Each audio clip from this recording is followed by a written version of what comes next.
Assalamualaikum warahmatullahi wabarakatuh. Kembali lagi jumpa dengan Master Cespleng. Kali ini Profesor Jimny Asidiki, Ketua MK, menyatakan walaupun secara tersirat bahwa keputusan Mahkamah Konstitusi terkait catatan usia dan pernah menjabat sebagai konsultan saya siapa? baik wali kota maupun bupati yang diarahkan kepada Gibran Rakabumi sebagai keponakan anak Presiden Jokowi ini terancam dibatalkan. Sekarang ya aku tanya. Ya karena cara Profesor Jimny Asidiki memberi isyarat akan memprioritaskan pemeriksaan laporan yang disampaikan oleh ahli hukum tata negara Profesor Denny Indrayana. Ini jika terbukti Ketua Mahkamah Konstitusi Anwar Usman melanggar Undang-Undang Kekuasaan Kehakiman, maka putusan Mahkamah Konstitusi nomor 90 yang meloloskan Gibran menjadi calon wakil presiden itu dibatalkan, dan dengan begitu Koalisi Indonesia Maju harus mengajukan calon wakil presiden pengganti. Karena sifat laporannya agak sedikit beda dengan yang lain. Misalnya yang saya baca itu mempersoalkan juga mengenai keabsahan putusan dan dengan kemungkinan putusan dibatalin berdasarkan Undang-Undang Kekuasaan Kehakiman. Ntar dulu soal benar salahnya, tapi itu yang antara lain yang dipersoalkan. Nah, kalau begitu bisa aja didahulukan. Nah, ini soal serius. Ini perkara belum pernah terjadi dalam sejarah umat manusia. Ya, seluruh dunia, semua hakim dilaporkan melanggar kode etik. Baru kali ini. Sekarang ini, akal sehat itu sudah dikalahkan oleh akal bulus dan akal fulus. Akal fulus itu untuk uang, kekayaan, akal bulus itu untuk jabatan. Akal sehat sekarang lagi ya terancam oleh dua, iblis kekuasaan dan iblis kekayaan. Nah, maka Majelis Kehormatan MK ini harus kita manfaatkan untuk menghidupkan gitu loh akal sehat itu. Soal itu yang harus menuntun ke arah kemajuan peradaban bangsa. Nah, ini kan urusan tetek bengek, ini rebutan jabatan. Nanti sudah dapat jabatan, pakai pula untuk jabatan lebih tinggi lagi. Gitu. Orang rebutan kekayaan sama. Dapat kekayaan, dia pakai untuk mencari kekayaan lebih banyak lagi. Jadi semua orang ini tidak caring, sharing, giving to the country. Ya, kebanyakan orang itu hanya taking, asking, requesting, dan bila perlu robbing. Assalamualaikum warahmatullahi wabarakatuh. Saat ini sedang ada proses yang sangat penting di Majelis Kehormatan Mahkamah Konstitusi yang bisa mempengaruhi pencalonan dan bahkan hasil pemilihan Presiden 2024.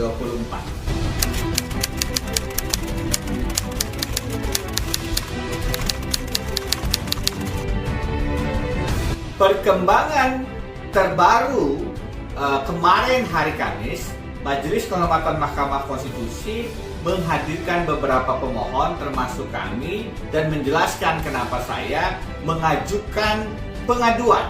Ada dua surat yang kami sampaikan per tanggal 27 Agustus lebih kurang 2 bulan yang lalu dan per 23 Oktober.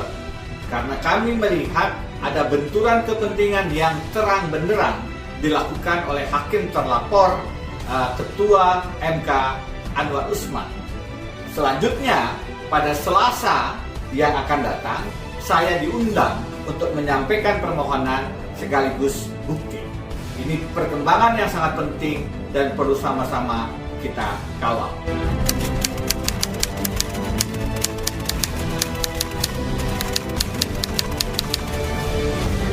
putusan Majelis Kehormatan Mahkamah Konstitusi dalam pendapat saya bukan hanya bisa menjatuhkan sanksi administratif etis kepada Hakim Anwar Usman, tetapi lebih jauh bisa menjadi dasar untuk menyatakan putusan 90 tentang syarat umur Capres-Cawapres yang menyebabkan Gibran Rakabuming Raka bisa maju sebagai Cawapres juga tidak sah. Saya sudah sampaikan di berbagai kesempatan, ada pasal 17 ayat 6 Undang-Undang Kekuasaan Kehakiman yang mengatur jika ada hakim konstitusi tidak mundur pada ada benturan kepentingan dalam penanganan perkara, menyebabkan putusannya menjadi tidak sah.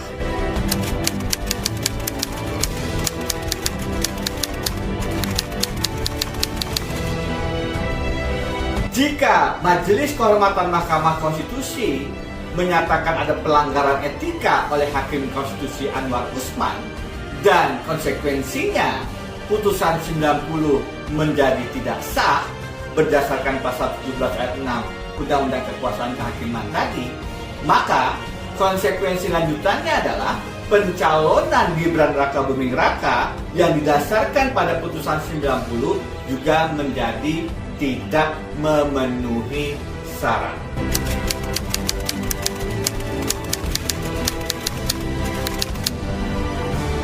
Karena putusan Majelis Kehormatan Mahkamah Konstitusi bukan hanya akan terkait adanya pelanggaran etika oleh Hakim Konstitusi Anwar Usman atau tidak, tetapi juga bisa terkait dengan putusan menjadi tidak sah dan tidak memenuhi syaratnya Gibran Rakabuming Raka, maka putusan sebaiknya dilakukan jauh sebelum 8 November 2023. Karena apa? Karena jadwal pencalonan presiden yang ditetapkan KPU itu untuk pasangan pengganti dimulai sejak 26 Oktober dan berakhir di tanggal 8 November.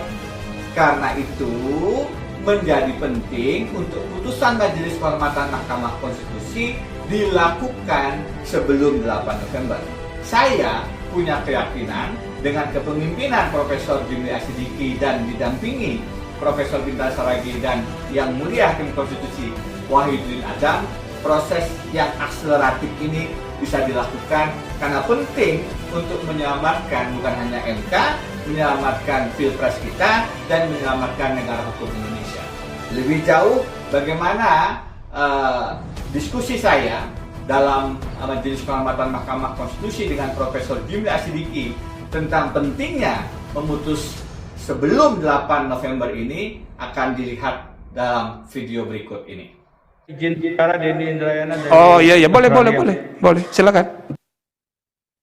Yang Mulia, dengan segala hormat izin menyampaikan terkait dengan jadwal Yang Mulia. Salah satu pertimbangan ada kerugian kami sebagai perseorangan maupun sebagai yang concern dengan kepemiluan ini adalah tentu kaitannya dengan pemilihan presiden 2024. Saya baru saja membuka lagi jadwal Yang Mulia, dan jadwal yang terkait dengan pemeriksaan etik ini adalah pengusulan bakal pasangan calon pengganti di KPU. Tahapannya itu Yang Mulia, kalau menurut jadwal yang kami baca adalah 26 Oktober hari ini sudah bisa ada calon pengganti hanya sampai tanggal 8 November Yang Mulia.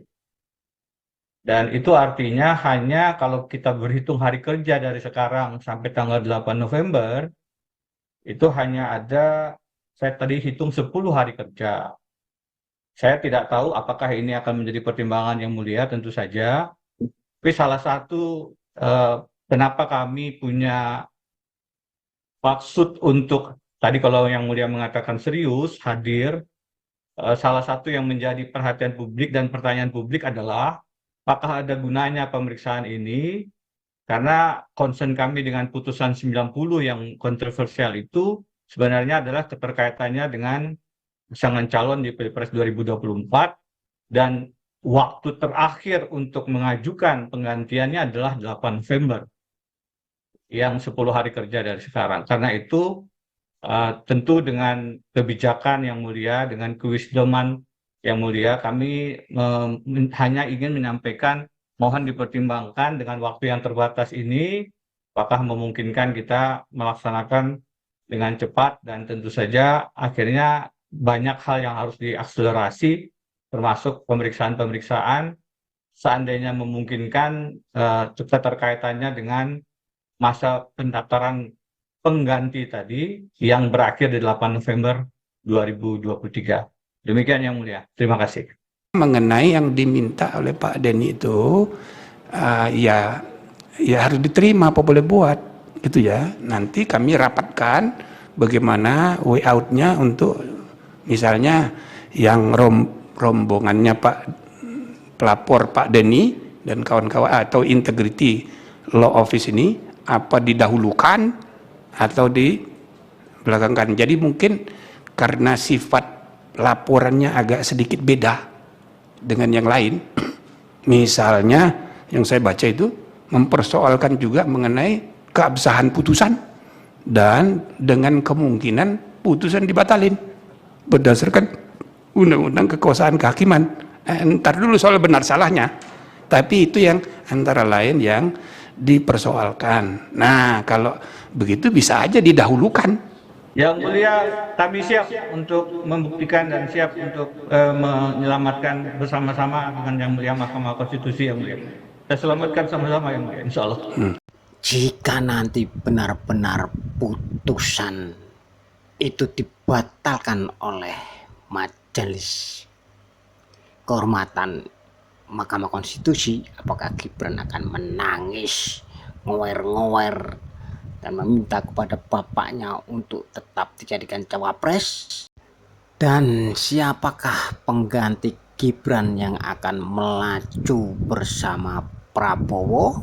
Kita harus menunggu, tapi tetap perubahan.